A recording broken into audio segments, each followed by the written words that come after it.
Hello বন্ধুরা, Shweta village food cooking চ্যানেলে আপনাদের সবাইকে স্বাগত জানাচ্ছি আবারও। আশা করছি আপনারা সবাই খুবই ভালো আছেন। তো বন্ধুরা, আজকে আমি শীতের সেরা পিঠেই বানাবো। আপনারা ঠিকই ধরেছেন, আজকে আমি রসবড়া বানাবো। বিউলির ডাল দিয়েই বানাবো। খেতে ভীষণ ভালো হয় আর বানানোও কিন্তু ভীষণ সহজ। আর এই শীতকালে বন্ধুরা সমস্ত ধরনের পিঠে বানানো হয়, আর এইটা না বানালে কিন্তু শীতকালটাই অসম্পূর্ণ থেকে যাবে মনে হয়।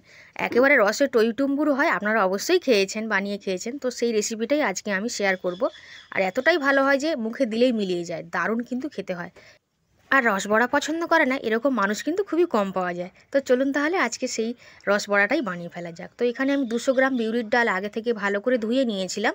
আর এই ডালটা কিন্তু সারা রাত ধরে ভিজিয়ে রেখেছিলাম। আপনাদের হাতে সময় যদি কম থাকে তাহলে মিনিমাম 4 থেকে 5 ঘন্টা কিন্তু ভিজিয়ে নেবেন। আর ডালটাকে দেখুন কতটা সুন্দর নরমও হয়ে গেছে আর ফুলে ডাবল হয়ে গেছে। এরকমভাবেই কিন্তু ডালটাকে ভিজিয়ে নিতে হবে। আর এই ডালটাকে আমি শিলে কিন্তু খুব ভালোভাবে বেটে নিয়েছি। আপনারা মিক্সিতেও বেটে নিতে পারেন, শিলেও বেটে নিতে পারেন। এখন এই ডালটাকে আসল যেটা কাজ সেটা হচ্ছে ফেটিয়ে নিতে হবে। আমার মাও সবসময় দেখেছি ডালটাকে ফেটিয়ে নেয়। তো যত ফেটানো হবে ততই ডালটা কিন্তু বেড়েও যাবে।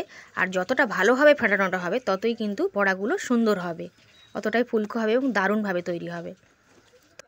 পারফেক্ট রসবড়া তৈরি করার জন্য এটাই কিন্তু সবথেকে গুরুত্বপূর্ণ একটা বিষয়, যে ডালটাকে খুব ভালোভাবে বেটে নিয়ে মানে পেস্ট করে নিয়ে সুন্দর করে কিন্তু ফেটাতে হবে। একটু সময় লাগবে, 15 থেকে 20 মিনিট সময় কিন্তু লাগবে এখানে। আর এখানে কিন্তু আমি এখনও লবণ টবণ কিছুই দিইনি, শুধুই কিন্তু ফেটিয়ে নিচ্ছি। আর দেখুন আগে থেকে যেমন ডালটা ছিল এখন কিন্তু অতটা নেই। একটা জলের বাটি নিতে হবে, এভাবে চেক করে নিতে হবে। এখন কিন্তু খুব সুন্দরভাবে তৈরি হয়ে গেছে, তাও আমি আরও 2 মিনিটের মতন ফেটিয়ে নেব। জলে যখন ভেসে থাকবে এভাবে একটুখানি দিয়ে দেখে নিতে হবে, তাহলে কিন্তু তৈরি হয়ে গেছে। তাও 1 থেকে 2 মিনিট আমি আর একটু সুন্দর করে ফেটিয়ে নেব। ডালের বড়াটা তো বন্ধুরা আর কিছুই না, আপনারা সবাই হয়তো জানেন। তো এরকমভাবে 15 থেকে 20 মিনিট সময় ধরে আমি ভালো করে ফেটিয়ে নিয়েছি ডালটাকে। এইভাবে একটু সময় নিয়ে কিন্তু ফেটাতে হবে, বাকি কিন্তু আর কোনো কাজ এতটা নয়, ইম্পর্টেন্ট নয়। এবার আমি লবণটা দিয়ে নিয়েছি, হাতটা ধুয়ে নিয়েছিলাম বলে। তো চামচটা দিয়ে ভালো করে কিন্তু এভাবে মিশিয়ে নেব। শুধু একটু লবণই কিন্তু এখানে দিলাম আমি। আর 200 গ্রাম ডাল থেকে দেখবেন অনেকগুলো কিন্তু বড়া হবে, পরিবারের সবাই খেতে পারবে। এখন কড়াইতে তেল দিয়ে দিয়েছি। তেলটা একটু বেশি পরিমাণে দিলে ভালো হতো, আর এটা কালো করা হয়তো আপনারা বুঝতে পারবেন না, তবে বড়াটা দিলে বোঝা যাবে। এরকম চেষ্টা করতে হবে একটু গোল গোল করে দেওয়ার। তাই এরকম ছোট ছোট অংশ করে কিন্তু দিয়ে দিতে হবে। আর একটা ফ্রাইং প্যানে ভেজে নেবেন, একসঙ্গে কিন্তু অনেকগুলো ভাজা হয়ে যাবে। তো সমস্ত সবগুলো বড়াকে দিয়ে দিয়েছি দেখুন।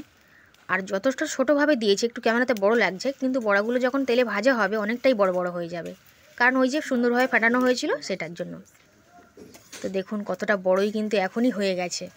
তো একটু কিন্তু এইভাবে খুন্তিটা দিয়ে নাড়ি চাড়িয়ে দিতে হবে, তেলটা ছিটিয়ে দিতে হবে যাতে এদিক থেকেও হয়ে যায়। একটু উনানের জালটাকে মিডিয়ামে রেখেই কিন্তু বড়াগুলোকে লাল করে ভেজে নিতে হবে। আপনারা আশা করি রসবড়া তো অবশ্যই খেয়েছেন। তো যারা বানিয়ে খাননি তারা কিন্তু এরকমভাবে বানিয়ে নিতে পারেন, আশা করি পরিবারের সবাইয়ের কিন্তু খুবই ভালো লাগবে। তো এরকম একটু সময় নিয়ে কিন্তু উল্টে পাল্টে বড়াগুলোকে রেডি করতে হবে।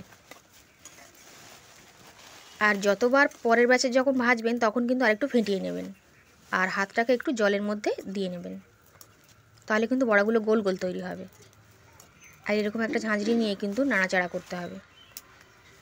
বড়াগুলো কিন্তু ভেঙে যাওয়ারও কোনো ভয় হবে না, অসুবিধা নেই। দেখুন খুব সুন্দর করে কিন্তু একটা লাল কালার এসে গেছে, এর থেকে বেশি লাল করার কিন্তু দরকার নেই। তো তেলটা ঝারিয়ে নেবো আর তুলে নেব। এইভাবে কিন্তু সমস্ত ব্যাচের বড়াগুলোকে আমি ভেজে নেব। তো তেলটা ঝারিয়ে প্রথমে তুলে নিচ্ছি। আবার চিনির রসটা আপনারা আগে থেকেই বানিয়ে রাখতে পারেন, আমি কিন্তু একটু পরেই বানাবো। আজকে রসবড়াটা আমি চিনির রসে বানাবো, আপনারা কিন্তু খেজুর গুড় দিয়েও বানাতে পারেন, কোনো অসুবিধা নেই। খেজুর গুড় দিয়ে বানালে কিন্তু দারুণ লাগবে, তবে খেজুর গুড় দিয়ে বানালে এলাচটা দরকার নেই। এলাচটা যেন দেবেন না, কারণ এলাচ দিলে গুড়ের সেন্টটা পাওয়া যাবে না। তো এখানে আমি 1 বাটি চিনি নিয়ে নিয়েছি। এখানে আমি 250 গ্রাম চিনি নিয়েছি 200 গ্রাম ডালের জন্য।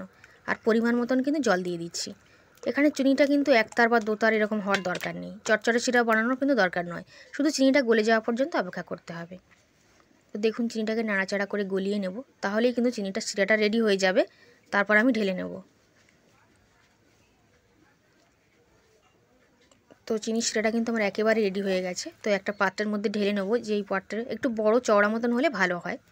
তো এখন বড়াগুলোকে দেখিয়ে দিচ্ছি, দেখুন কতটা হয়েছে। দেখুন মাত্র 200 গ্রাম ডাল দিয়ে অনেকগুলো হয়েছে, এক থালা ভরে গেছে পুরো। তো আমি এরকম সাইজ করে বানিয়েছি, বেশ বড় বড় হয়েছে। আর চিনির রসে ডোবালে কিন্তু অনেকটা বড় বড় হয়ে যাবে। তো সমস্ত সব বড়াগুলোকে দিয়ে নিলাম। আপনারা যদি চান কিছু বড়াকে রেখে দেবেন, পরে দিয়ে খাবেন যখন আপনাদের মন চাইবে, আবারও সব একসঙ্গে বানাবেন না। তো সমস্ত বড়াগুলোকে এই শিরার মধ্যে দিয়ে নিয়েছি, গরম অবস্থায় দিতে হবে, দিয়ে কিন্তু উল্টে পাল্টে নাড়াচাড়া করতে হবে। আর তারপর কিন্তু আমি রেখে দেবো 4 থেকে 5 ঘন্টা এভাবে কিন্তু রেখে দেবো। এমনি তার আগেও খাওয়া যাবে, তো 4 থেকে 5 ঘন্টা রাখলে কিন্তু বেশ ভালোই হবে। ভালো করে রসে ডুবিয়ে দিলাম, দিয়ে কিন্তু রেখে দেবো। এটাই কিন্তু পারফেক্ট চিনির রস। একটুখানি সামান্য হয়তো বেঁচে থাকতে পারবে, তবে খুব একটা বেশি কিন্তু বাঁচবে না। তো দেখুন এইটুকু রসই বেঁচে ছিল। তো আমি 5 ঘন্টা পর বড়াগুলোকে সাজিয়ে নিয়েছি। আরও অনেকগুলো ছিল, সেগুলো আর প্লেটে ধরেনি। উপর থেকে যতটুকুনি রস বাকি ছিল ততটুকুনি কিন্তু উপর থেকে দিয়ে নিলাম। কতটা সুন্দর দেখতেও লাগছে দেখুন, আর খেতে তো ভীষণ ভালো হয়, আপনারা অবশ্যই জানবেন। আর একটাকে দেখিয়ে দিচ্ছি, দেখুন একেবারে রসের টইটুম্বুর, একেবারে মুখে দিলেই কিন্তু মিলিয়ে যাবে। আশা করি আজকের রসবড়া রেসিপিটা আপনাদের বেশ ভালো লেগেছে। যদি ভালো লেগে থাকে ভিডিওটিকে অবশ্যই লাইক করবেন, কমেন্ট করে অবশ্যই জানাবেন যে আপনাদের কেমন লেগেছে এবং আপনারাও বা কেমনভাবে বানান। একটু অন্যরকমভাবে যদি বানান অবশ্যই বলবেন। আজ তাহলে এই পর্যন্তই, আবার হাজির হয়ে যাব আমি অন্য কোনো রেসিপিতে। ততক্ষণ আপনারা সবাই খুবই ভালো থাকবেন আর সুস্থ থাকবেন, আর অবশ্যই এরকমভাবে রসবড়া বানিয়ে খাবেন শীতকাল ফুরিয়ে যাওয়ার আগেই। আজ তাহলে আসছি, আবার হাজির হয়ে যাব আমি অন্য কোনো রেসিপি নিয়ে।